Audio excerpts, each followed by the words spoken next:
Hello students, आज हम solubility topic को पढ़ेंगे। What is solubility?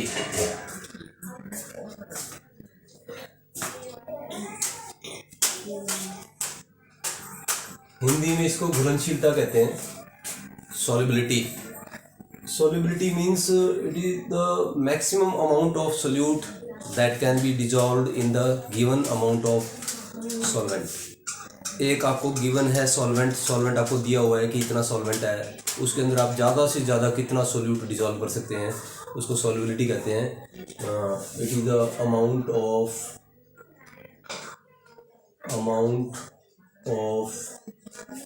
Solute that can be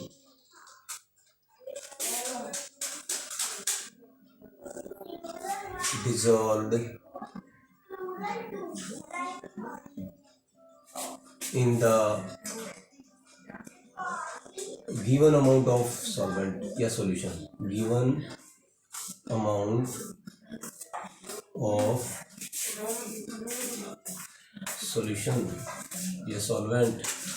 एक सॉल्वेंट आपको दिया हुआ है, उस सॉल्वेंट में फिक्स क्वांटिटी है, उसकी फिक्स अमाउंट है, उसमें हम कितना सॉल्यूट डिजॉल्व कर सकते हैं, इसको सॉल्युबिलिटी कहते हैं।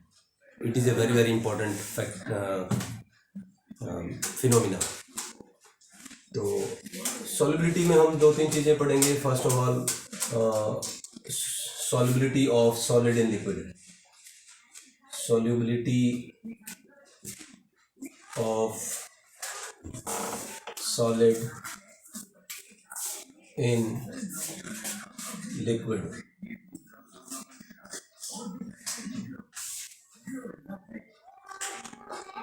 जब भी हम किसी ठोस को, किसी सॉलिड को किसी लिक्विड में डिसॉल्व करते हैं तो वो कुछ फैक्टर्स उसको अफेक्ट करते हैं। इसमें हम पढ़ेंगे factors affecting the solubility, factors affecting the solubility। सबसे पहले मैं आपको एक कंसेप्ट क्लियर कर दूं, बेसिक है बिल्कुल सॉल्युबिलिटी के बारे में, कि छोटी क्लासेस में आ जाता है वैसे, लेकिन रिमाइंड कराना ज़रूरी होता है। सॉल्युबिलिटी क्या होती है? देखो बच्चों, ये हमने एक लिक्विड ले लिया, सपोज लिक्विड सॉल्वेंट ले लेते हैं, तो these are the particles of liquid solvent.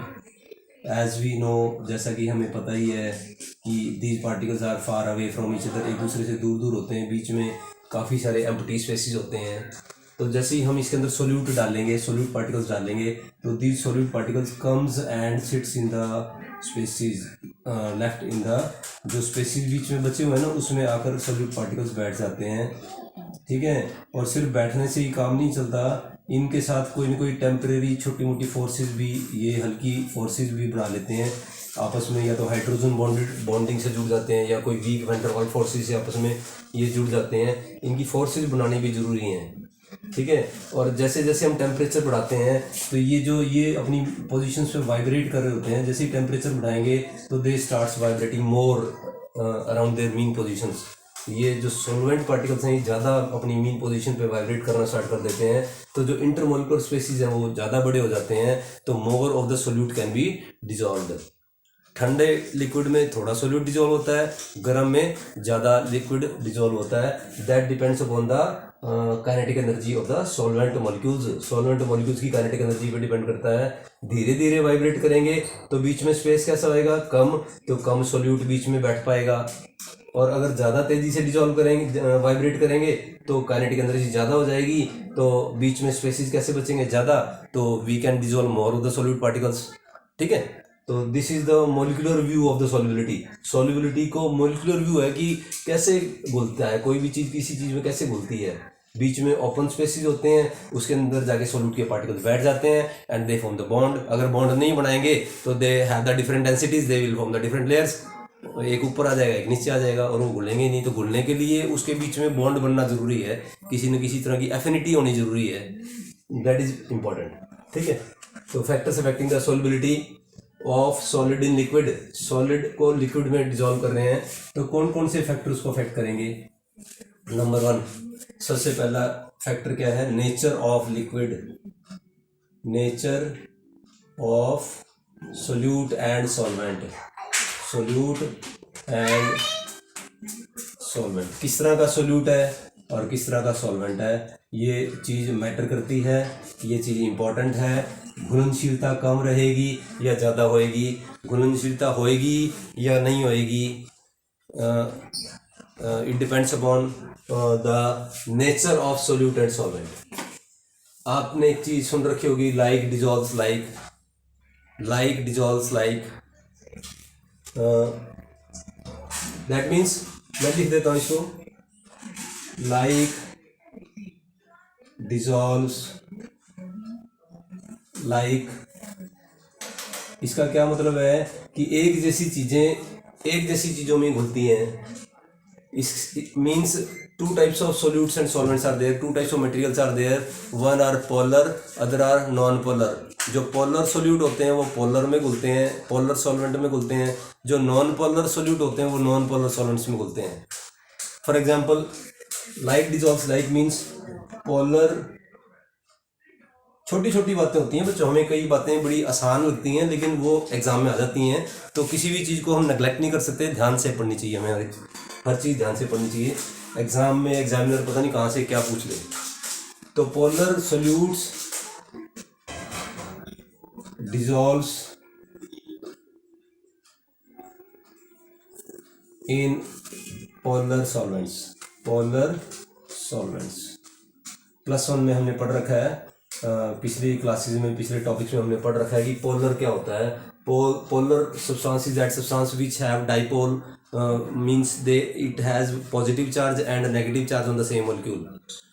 If such substance is acts as solvent, then solvent if solute is polar, then solvent is assumed also to be polar. अगर दोनों polar होंगे तो they will have dipole interaction. मैं solute को solvent में डालूंगा तो due to dipole interaction they will bind with each other and they will form the solution. For example, inorganic compounds हैं जैसे NaCl dissolves in water, CaCl2 dissolves in water, MgCl2 dissolves in water, HCl is a polar covalent compound, it dissolves in water, ठीक है ना। For example, HCl है, it is polar compound, NH3 है, it is polar compound, they dissolve in water forming the hydrogen bonding, they easily dissolve in water, they easily, water is the polar solvent, water is the polar solvent.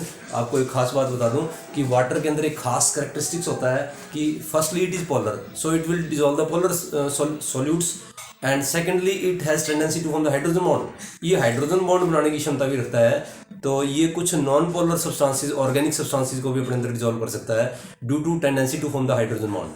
So the water is called universal solvent. इसीलिए water को universal solvent कहते हैं, क्योंकि ये ज़्यादातर सारे, तकरीबन सारे इनऑर्गेनिक कंपाउंड्स को एंड पोलर कंपाउंड्स को अपने अंदर डिजॉल्व कर सकता है, and also it can dissolve the some of the non polar substances due to formation of hydrogen bond.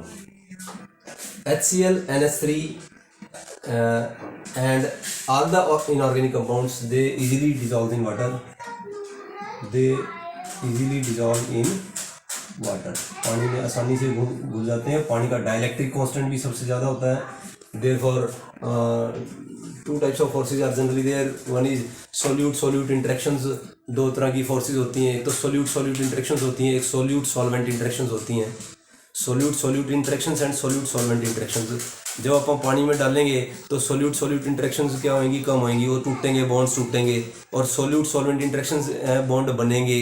तो बॉन्ड जब टूटेंगे तो उसके लिए एनर्जी हमें खर्च करनी पड़ेगी। जब नए बॉन्ड्स बनेंगे सोल्यूट सॉल्वेंट के बीच में, उसको बोलते हैं हाइड्रेशन एनर्जी, उसमें एनर्जी रिलीज होएगी। If the overall process is energy releasing then the process will occur, otherwise it will not take place. ठीक है, एक एनर्जी रिलीजिंग प्रोसेस है, एक एनर्जी कंज्यूमिंग प्रोसेस है। अगर energy as a whole energy release हो रही है, the overall reaction is exothermic, then it will take place, it is spontaneous. तो छोटी सी बात है, like dissolves like, polar substances dissolving polar solvents and non polar dissolving non polar solvents. I am mentioning some of the non polar solvents. Polar solvent में तो एक example बता दिया, वाटर। तो नॉन पोलर सॉल्वेंट के example कौन कौन से हैं? नॉन पोलर सॉल्वेंट्स आर, कौन कौन से हैं नॉन पोलर सॉल्वेंट्स? जैसे कार्बन डाइसल्फाइड है, ये नॉन पोलर सॉल्वेंट है। CCl4 है, कार्बन टेट्राक्लोराइड, ये नॉन पोलर सॉल्वेंट है। बेंजीन है, C6H6, it is the non polar solvent, ठीक है। और टॉल्वीन है, C6H5CH3, it is the non polar solvent. These are the non polar solvents, benzene, toluene, xylene, ठीक है। तो like dissolves like. Solubility of solid in liquid, पहला factor क्या है? Nature of solute and solvent. अगर दोनों polar है तो सॉल्युबल होंगे, अगर दोनों नॉन पोलर है तो भी सॉल्युबिलिटी होगी। Number 2, it depends upon the pressure, ये प्रेशर पे डिपेंड करता है। Pressure, solubility of solid in liquid depends upon the pressure. It has little effect, pressure has little effect, बहुत थोड़ा सा असर होता है। प्रेशर बढ़ाने से solubility बहुत कम बढ़ती है, कोई significant amount में नहीं बढ़ती, because solute is solid, तो solid are little compressible, बहुत कम दबते हैं, and liquids are also having very little compressibility, liquids भी बहुत कम दबते हैं। तो हम प्रेशर डालेंगे तो बहुत कम असर पड़ेगा solubility पे। little effect of pressure on solubility, pressure का सॉल्युबिलिटी पे बहुत ही कम असर होता है, बिकॉज एज सॉलिड्स एंड, इस केस में बात कर रहे हैं हम when we are dissolving solid and liquid, as solids and liquids are little compressible, solids and liquids are little compressible, बहुत कम दबते हैं, लिटिल कंप्रेसिबल, सॉलिड्स और लिक्विड्स बहुत कम दबते हैं, इसलिए प्रेशर का बहुत कम असर होता है इस टाइप की डिसोल्यूशन में, जिसमें आप सॉलिड को डिसॉल्व कर रहे हैं लिक्विड में। Number 3, effect of temperature, temperature का क्या असर होता है? What is effect of temperature? Temperature का इफेक्ट ली चैटलियर प्रिंसिपल के ऊपर डिपेंड करता है, because solubility is an equilibrium process. Solubility जब सॉल्युबल हो जाता है तो फिर दो रिएक्शंस हो रही होती हैं, एक डिसोल्यूशन, एक इवोल्यूशन। एक तो सब्सटेंस डिसॉल्व हो रहा है, एक उसमें से बाहर आ रहा है, इवॉल्व हो रहा है उसमें से। तो this is an equilibrium process. So equilibrium, all the equilibrium processes follows the Le Chatelier principle. तो if the dissolution is exothermic, अगर डिसोल्यूशन एक्सोथर्मिक है, आप किसी चीज को घोल रहे हैं और हीट बाहर निकल रही है, ठीक है ना, हीट बाहर निकल रही है, एक्सोथर्मिक है, तो आप उसको हीट करेंगे तो डिसोल्यूशन किस साइड में चला जाएगा? बैकवर्ड डायरेक्शन में, ठीक है ना। तो it follows the Le Chatelier principle, it temperature follows the Le Chatelier principle, Le Chatelier principle. मैं एक छोटी सी बात लिख देता हूं कि इंक्रीज इन टेम्परेचर या for exothermic reactions are favoured. Exothermic reaction कौन सी अपनी? डिसोल्यूशन, एक्सोथर्मिक डिसोल्यूशन, मतलब अगर डिसोल्यूशन कर रहे हैं और एक्सोथर्मिक प्रोसेस है वो, तो it is favoured by decrease in temperature. अगर कोई सब्सटेंस डिसॉल्व करने से हीट बाहर निकलती है और मैं डिसोल्यूशन बढ़ाना चाहता हूँ, तो मेरे को क्या करना पड़ेगा? टेम्परेचर को घटाना पड़ेगा, ली चैटलियर प्रिंसिपल के according. Favoured by decrease in temperature, decrease in temperature and vice versa, और एंड सिमिलरली एंडोथर्मिक प्रोसेसेस, जो एंडोथर्मिक प्रोसेस हैं वो forward, endothermic dissolution forward direction में कब जाएगा? जब टेम्परेचर को क्या कर दूंगा? मैं बढ़ा दूंगा। एंडोथर्मिक प्रोसेस आगे की साइड कब जाएगी? जब टेम्परेचर को कैसा कर देंगे? इंक्रीज कर देंगे। एंडोथर्मिक डिसोल्यूशन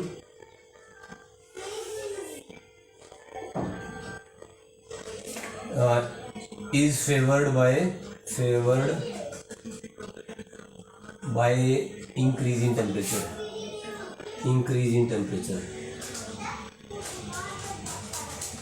ठीक है।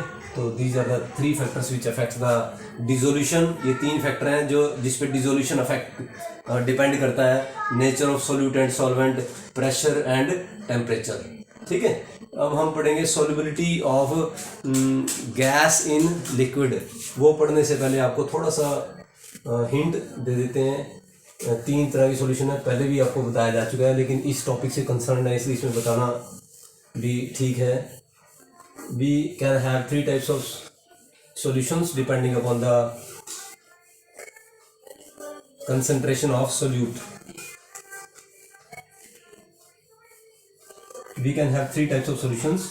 One is unsaturated solutions, types of solutions, types of solutions, types of solutions. Based upon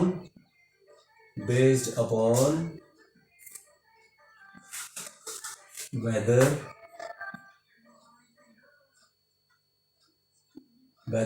more of the solute can be more solute।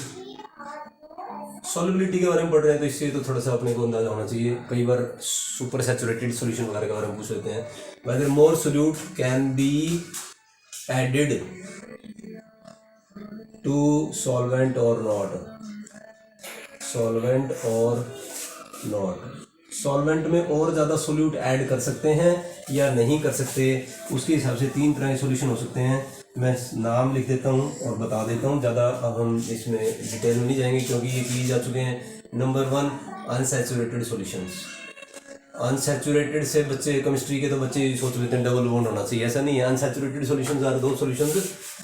Unsaturated solutions वो सॉल्यूशन होते हैं जिसमें हम और ज़्यादा सोल्यूट डिजोल्व कर सकते हैं।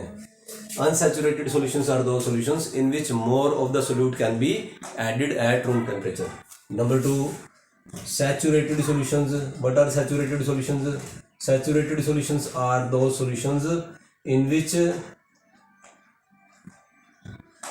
मोर of the solute can not be added at room temperature. Room temperature पर और ज़्यादा सोल्यूट ऐड नहीं किया जा सकता और ज़्यादा घुलेगा नहीं। ऐसे सोल्यूट को, ऐसी स्टेज को क्या बोलते हैं? Saturated solution. और third is super saturated solution. Super saturated solution, super saturated solutions, ऐसे सॉल्यूशंस जिसमें गर्म करने पर जो अनसैचुरेटेड हो जाते हैं। गर्म कर देना सैचुरेटेड को तो सैचुरेटेड सॉल्यूशन कैसे बिहेव करने लग जाएगा? अनसैचुरेटेड, और उसमें और ज़्यादा घोला जा सकेगा। हम और ज़्यादा घोलते जाएं, सैचुरेटेड से भी ज़्यादा उसमें डिजोल्व करते हैं टेम्परेचर बढ़ाकर, तो ऐसा सॉल्यूशन कैसा बन जाता है? सुपर सैचुरेटेड सॉल्यूशन बन जाता है। लेकिन सुपर सैचुरेटेड सॉल्यूशन के लिए उतना टेम्परेचर मेंटेन करना जरूरी होता है, क्योंकि जैसे ही वो टेम्परेचर आप कम करेंगे तो that solid will come out of the solution. वो सॉलिड जो ना बाहर आ जाएगा सॉल्यूशन से। तो 3 types of solutions: unsaturated solutions, saturated solutions and super saturated solutions. चलो सेकंड हमने करना है factors affecting the solubility if we dissolve gas in a liquid। factors affecting solubility of gas in liquid, type of solution।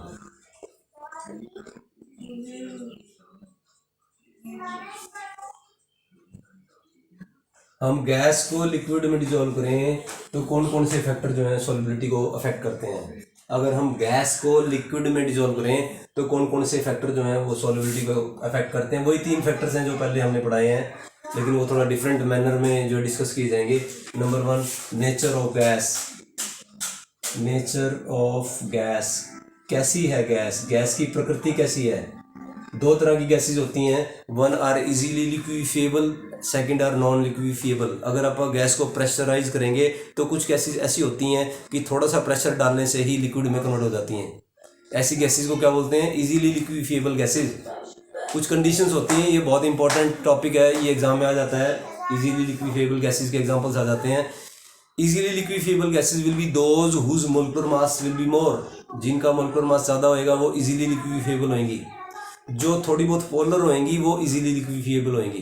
तो दो main conditions हैं, it should be slightly polar and it should have high molecular mass, ठीक है ना। तो ये conditions हैं for gas to be easily liquefiable. तो those gases which are easily liquefiable gets dissolve to the more extent, जो ज़्यादा आसानी से लिक्विफाई की जा सकती हैं वो ज़्यादा लिक्विफाई कौन सी गैस की जा सकती है, जिसके अंदर बॉन्ड बन जाते हैं आसानी से। जब आप प्रेशर देंगे तो अगर गैस के मॉलिक्यूल पास पास आ जाएंगे और पास पास आने के बाद क्या करेंगे, वो आपस में बॉन्ड बना लेंगे। तो जब बॉन्ड बन जाते हैं आपस में तो वो लिक्विड बन जाती है। तो इजीली लिक्विफिएबल गैस कौन सी होगी, जो बॉन्ड बना सकती है आपस में आसानी से, ठीक है ना। तो जो बॉन्ड बनाने की क्षमता रखती है वो सॉल्वेंट के साथ भी तो आसानी से बॉन्ड बना लेगी, तो उसकी सॉल्युबिलिटी भी तो ज़्यादा हो जाएगी। तो easily liquefiable gases, easily liquefiable gases like CO2, carbon dioxide, ammonia etcetera. जैसे H2 है, H2 इजीली लिक्विफिएबल नहीं है क्योंकि इसका मोलिकुलर मास कम है, ठीक है। Easily liquefiable gases gets dissolved easily, gets dissolved easily as compared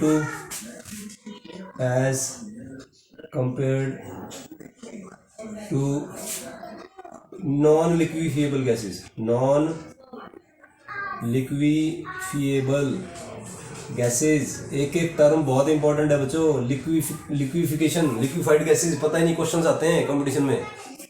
4 gases दे देगा, कहेगा arrange them in order of their ease of liquefaction, कितनी आसानी से लिक्विफाई होती हैं इसके ऑर्डर में आप अरेंज करो इनको, ठीक है।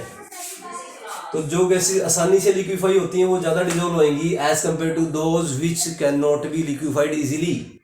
नेचर ऑफ गैस हो गई। Second point, effect of pressure. Effect of pressure का क्या असर है? What is the effect of pressure?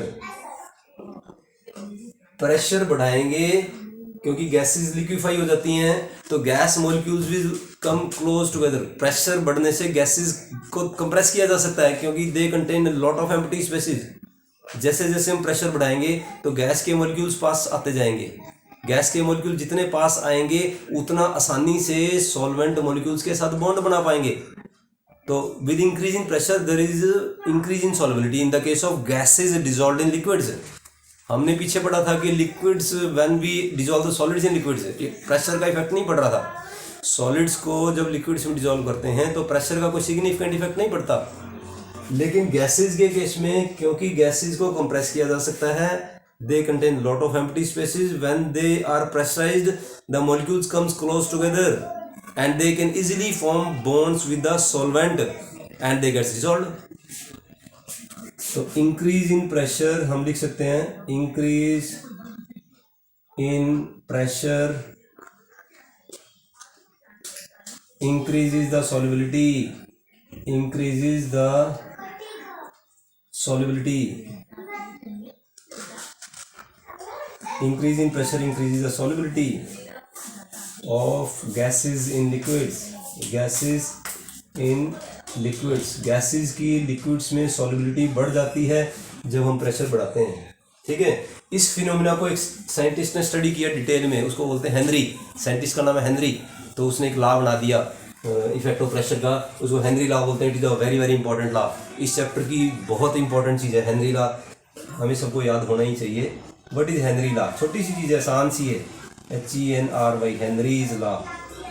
Henry gave a relationship between the pressure and the amount of gas, कि प्रेशर कितना डालें तो गैस कितनी ज़्यादा डिजोल्व होएगी। इसके बीच में एक रिलेशन दिया है, बिल्कुल आसान है। मैं आपको पहले इक्वेशन करा देता हूँ। M is directly proportional to P। M is directly proportional to P। What is M? M is mass of gas dissolved। M is mass of gas dissolved in a given liquid is directly proportional to pressure. Pressure बढ़ाते जाएंगे तो gas की dissolution क्या होती जाएगी, ज़्यादा होती जाएगी। बस वेरी सिंपल फार्मूला। क्या लिखेंगे Henry law? Henry law says that mass of gas dissolved in a particular liquid या given mass of a liquid is directly proportional to the pressure. Mass of gas dissolved in a given mass of या volume of solvent is directly proportional to, मैं pressure ही बोलूँगा, वैसे यहाँ partial pressure भी लिखते हैं, बच्चे कंफ्यूज हो जाते हैं, कोई खास बात नहीं है। पार्शियल प्रेशर हम टर्म तब यूज़ करते हैं व्हेन 2 और मोर गैसेज आर देयर, जब 2 या 2 से ज़्यादा गैसेज हैं तो एक गैस की डिसोल्यूशन में हम पार्शियल प्रेशर यूज़ करते हैं। When the in a given mass of a solvent is dissolved, mass of the gas dissolved in a given mass of a solvent is directly proportional to its pressure. जितना pressure ज़्यादा होएगा उतनी gas ज़्यादा dissolve होएगी, जितना pressure कम होएगा उतनी गैस कम डिजोल्व होगी। बहुत ही आसान है, हेनरी लॉ एग्जाम में आ जाता है। हेनरी लॉ 1 नंबर का थ्योरी में बहुत हर बार आता है तकरीबन, और बच्चे इधर उधर देखने लग जाते हैं। हेनरी लॉ नहीं बच्चों को याद रहता। इससे आसान क्या होएगा बताओ? इस इक्वेशन को हम थोड़ा सा सिंप्लीफाई भी कर सकते हैं। If we solve this equation m is equal to, हमने प्रोपोर्शनलिटी हटा दिया तो एक कांस्टेंट लगा दिया KHP, this becomes KHP, mass of gas dissolved is equal to KHP। KH means Henry constant, this is Henry constant. This depends upon the nature of gas, कौन सी gas है, लिक्विफिएबल है, नॉन लिक्विफिएबल है, मोलिकुलर मास कम है, molecular mass ज़्यादा है, इन चीज़ों पे डिपेंड करता है हेनरी लॉ। हेनरी कांस्टेंट है, KH is the Henry constant, ठीक है।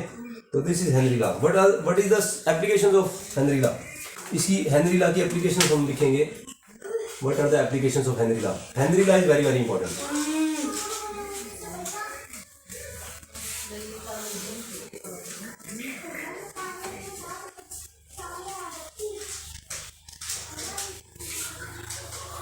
Applications of Henry law. Applications of Henry law, 2-3 application हैं इसकी। कई बार थ्योरी पॉइंट ऑफ व्यू से पूछ लेते हैं, कंपटीशन में भी आ जाता है। नंबर 1 फर्स्ट एप्लीकेशन क्या है कि जो सॉफ्ट ड्रिंक्स होते हैं ना, जैसे कैंपा कोला, पेप्सी वगैरह, उसके अंदर हम CO2 डिजॉल्व करते हैं। तो CO2 जब हम हाई प्रेशर में डिजॉल्व करते हैं तो CO2 क्यों डिजॉल्व करते हैं? एक तो उसके टेस्ट को बढ़ा देता है कोल्ड ड्रिंक के, एक उसको जो इन्फेक्शन भी नहीं, उसके अंदर बैक्टीरियाज को डेवलप नहीं होने देता। High concentration of CO2, bacterias can not thrive. तो जब हमने CO2 ज़्यादा डालनी है उसके अंदर, तो हम क्या करते हैं, हाई प्रेशर पे डाल देते हैं और उसके अंदर कैप लगा देते हैं। जैसे ही आप कैप को खोलते हैं तो प्रेशर कम हो जाता है। कितना हो जाता है? एटमॉस्फेरिक प्रेशर हो जाता है। तो प्रेशर ज़्यादा तो CO2 डिजॉल्व कैसी? ज़्यादा। जैसे कैप उतारा, प्रेशर कम हो गया, तो प्रेशर कम तो CO2 डिजॉल्व कैसी हो जाएगी? हेनरी लॉ के अकॉर्डिंग कम। तो we know that this CO2 comes out with the fizz, एक फिज की आवाज़ से CO2 बाहर आती है। Pressure more, CO2 dissolved is more. When pressure is released by opening the cap, then CO2 dissolved will become less by coming out in fizz sound. तो CO2 dissolved in soft drinks is based upon Henry law. हम ज़्यादा pressure करके ज़्यादा CO2 dissolve कर सकते हैं। जैसे ही pressure release करते हैं CO2 बाहर निकल जाती है। Henry law. नंबर 2, जब हिली एरियाज में जाते हैं तो एक सिचुएशन फेस करनी पड़ती है हमें, जिसको बोलते हैं एनॉक्सिया। ये याद करना आपको। Anoxia is the deficiency of oxygen felt by our tissues. जब पहाड़ों पे जाते हैं तो पहाड़ों पे प्रेशर कैसा होता है? कम प्रेशर के कारण जो है ऑक्सीजन, सांस लेते हैं तो ऑक्सीजन कम जाती है अंदर। तो जितना प्रेशर कम होएगा तो dissolution of oxygen in our blood will be less. हमने सांस लिया, ऑक्सीजन हमारे ब्लड में घुलेगी, ऑक्सीजन कितनी घुलेगी ब्लड में, that is directly proportional to pressure. कौन कह रहा है, हेनरी कह रहा है। ये सांस लिया, ऑक्सीजन अंदर गई, ऑक्सीजन ने किस में डिजोल्व होना है, ब्लड में। ब्लड में कितनी ऑक्सीजन घुलेगी, that is directly proportional to pressure. क्योंकि पहाड़ों पे प्रेशर कम है तो कम ऑक्सीजन ब्लड में घुलेगी, कम ऑक्सीजन ब्लड में घुलेगी तो कम ऑक्सीजन बॉडी में जाएगी, बॉडी में कम ऑक्सीजन जाएगी तो हमें थकान उतरेगी नहीं। ऐसी कंडीशन को क्या बोलते हैं, एनॉक्सिया। एनॉक्सिया फेल्ट बाय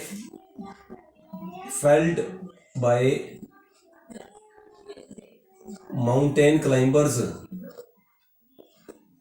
बच्चों बेसिक्स अगर हम क्लियर कर लें और उसके बाद क्वेश्चंस की प्रैक्टिस कर लें तो कंपटीशन बड़े आसानी से क्लियर हो जाता है। ज़्यादातर जो इंस्टीट्यूट्स में सिर्फ क्वेश्चंस की प्रैक्टिस करा देते हैं वो बच्चे फिर एडमिशन होने के बाद भी आगे चल नहीं पाते। हमने सुना है कि IITs में 2 साल में इतने बच्चों ने छोड़ा, तो वो छोड़ते इसीलिए क्योंकि वो चल ही नहीं पाते। क्यों नहीं चल पाते, क्योंकि बेसिक्स क्लियर नहीं है। अगर हम बेसिक्स क्लियर कर लेंगे तो बेसिक्स भी क्लियर हो जाएंगे और क्वेश्चंस भी सॉल्व हो जाएंगे। Anoxia felt by mountain climbers, जो पहाड़ों पे चढ़ते हैं माउंटेन क्लाइंबर्स कहते हैं उनको, वो एनॉक्सिया फील करते हैं। दैट इज बेस्ड अपॉन किसके, Henry law. This is based on Henry law. Henry law की एप्लीकेशन है ये। नंबर 3 थर्ड एक और एप्लीकेशन है, 3 एप्लीकेशन है। डीप सी डाइवर्स, गहरे समुद्र में गोता लगाने वाले अपने साथ गैस का सिलेंडर ले जाते हैं। जब अपन गहरे समुद्र में जाते हैं नीचे तो समुद्र के पानी का प्रेशर बढ़ता जाता है। जितना पानी का प्रेशर बढ़ेगा उतनी ज़्यादा डिसोल्यूशन कैसी हो जाएगी, गैसेस की हमारे ब्लड में ज़्यादा। ठीक है, तो उसके अंदर पहले नाइट्रोजन मिलाई जाती थी, ऑक्सीजन के अंदर नाइट्रोजन होती है क्योंकि ऑक्सीजन की कंसनट्रेशन हमें कम चाहिए होती है। तो जब हाई प्रेशर होता है तो वो नाइट्रोजन की जो डिसोल्यूशन है ना, नाइट्रोजन की डिसोल्यूशन ब्लड में ज़्यादा हो जाती है। It gets liquefied and gets dissolved in the blood. When these deep sea divers comes on the surface, जब ये सरफेस पे आते हैं डीप सी डाइवर्स, तो वो नाइट्रोजन जो ब्लड में डिजोल्व होगी लो प्रेशर के कारण, दैट कम्स आउट, वो बाहर आती है। और आप सोच सकते हैं कि हमारी जो नसें होती हैं उसके अंदर ही वो गैस के रूप में कन्वर्ट हो जाती है। हाई प्रेशर पे nitrogen gets dissolved in the blood and at low pressure it comes out of the blood in the form of gas. तो ये बहुत पेनफुल सिचुएशन है डीप सी डाइवर्स के लिए। ठीक है, तो इस सिचुएशन से बचने के लिए उसके अंदर नाइट्रोजन के साथ थोड़ी सी हीलियम भी मिला देते हैं। Helium is non reactive, it is less compressible, it is dissolved in the blood to the less extent, it is less painful. तो deep sea diverse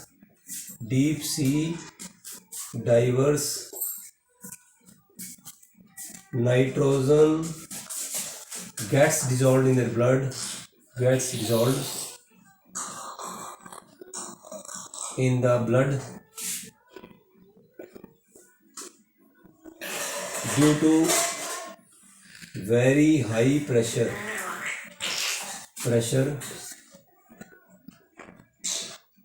in the sea। समुद्र के अंदर जब डाइविंग करते हैं, नीचे जाते हैं तो बहुत हाई प्रेशर फेस करना पड़ता है। And due to high pressure more of the nitrogen gets dissolved, and when they comes out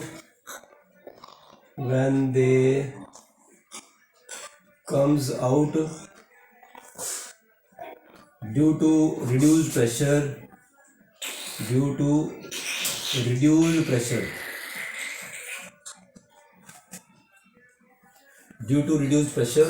nitrogen comes out of the blood in the form of gas and it is very painful situation. So sea divers have to remain in the decompression zone for a very very long time। बहुत लंबे time तक decompression zone में रहना पड़ता है। Deep sea diverse जब बाहर आते हैं तो धीरे धीरे उनका प्रेशर कम करना पड़ता है। लेकिन अगर अपन उसकी जगह हीलियम मिला दें थोड़ी सी तो उनको समस्या कम हो जाती है काफ़ी। They comes out due to reduced pressure. When they comes out, then due to reduced pressure nitrogen comes out of blood in the blood vessels and it is painful situation। तो painful So in order to prevent this situation, we add small amount of helium. We add small amount of helium. थोड़ी सी helium मिला देते हैं अपन, तो ये situation थोड़ी सी कम हो जाती है. ठीक है. तो these are the 3 applications of Henry law. पहला सॉफ्ट ड्रिंक्स के बारे में बताया, दूसरा एनॉक्सिया की कंडीशन को बताया, तीसरा डीप सी डाइवर्स के बारे में बताया. ठीक है. तो हम क्या कर रहे थे, solubility of gases in liquids. अपने दो चीज़ें इसमें डिस्कस कर ली. पहला, it depends upon the nature of gas. Highly compressible gases, easily liquefiable gases gets dissolve to the more extent as compare to the non liquefiable gases. दूसरा, अपने effect of pressure कर लिया हेनरी लॉ कि जैसे जैसे pressure बढ़ाएंगे तो gases की सॉल्युबिलिटी कैसी हो जाएगी, ज़्यादा होती जाएगी. एक तीसरा इसके अंदर फैक्टर अपने करना है जिसको क्या बोलते हैं, effect of temperature. Effect of temperature follows the Le Chatelier principal. ये ली चैटलियर प्रिंसिपल को फॉलो करता है. ये ली Chatelier principle, it follows the Le Chatelier principal. ठीक है. It follows the Lee Chatelier principle, but we see that it is general observation that most of the gases dissolve with the evolution of heat. Dissolution of gases is mostly the exothermic process. Dissolution of gases in liquids is generally the exothermic process. So dissolution increases with decrease in temperature. जैसे जैसे आप temperature घटाते हैं ना, वैसे वैसे dissolution बढ़ती जाती है. जैसे आपने थर्मल पोल्यूशन के बारे में सुना होगा कि इंडस्ट्रीज़ क्या करती हैं कि नदी से पानी ले लेती हैं ठंडा, अपनी मशीनों के इर्द गिर्द घुमाती हैं, मशीनों को वो पानी ठंडा कर देता है और वो दोबारा से नदी में पानी डाल दिया जाता है. नदी का पानी कैसा हो जाता है, गर्म. नदी का टेम्परेचर धीरे धीरे बढ़ने लगता है. जैसे जैसे टेम्परेचर बढ़ता है नदी का, तो डिजॉल्व ऑक्सीजन नदी में कम होनी शुरू हो जाती है. जैसे जैसे डिजॉल्व ऑक्सीजन कम होनी शुरू हो जाती है तो एक्वेटिक लाइफ जो ना धीरे धीरे उसको थ्रेट होना स्टार्ट हो जाता है. याद रखने के लिए एग्जाम्पल है, जनरली मैं लिख देता हूं, generally dissolution of gases in liquids is exothermic process. Exothermic process है. So it increases with decrease in temperature. Dissolution बढ़ेगी जब टेम्परेचर घटाएंगे हम. Increases with decrease in temperature. आप सोच सकते हो कि ठंडा पानी है, ठंडे पानी में ऑक्सीजन डिजॉल्व ज़्यादा होगी, तो एक्वेटिक लाइफ मछलियाँ वगैरह जो है ठंडे पानी में ज़्यादा कंफर्टेबल महसूस करती हैं as compare to in hot water, warm water. Increases with decrease in temperature. So fishes feel comfortable in the cold water as compare to the hot water. तो dissolution of gases in liquids करा दिया आपको मैंने. सबसे उससे पहले करा है dissolution of solids in liquids. अब हम एक छोटी सी चीज और करेंगे, solid solutions. What is a solid solution? Solid solutions are दो solutions in which solid is dissolved in solid. एक सॉलिड दूसरे सॉलिड में डिसॉल्व हुआ है, उसको क्या बोलते हैं, solid solution. Solid solutions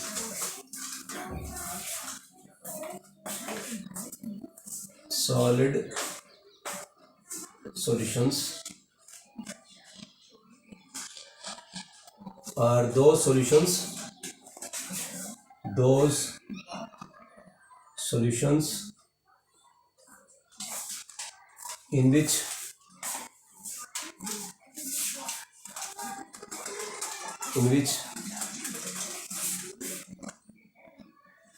solid is solute and solid is solvent too. Solid is solvent too. Solid he solute है, सॉलिड ही सॉल्वेंट है. ऐसे सॉल्यूशन को क्या बोलते हैं, सॉलिड सॉल्यूशंस बोलते हैं. They are of two types, दो तरह के हैं. नंबर 1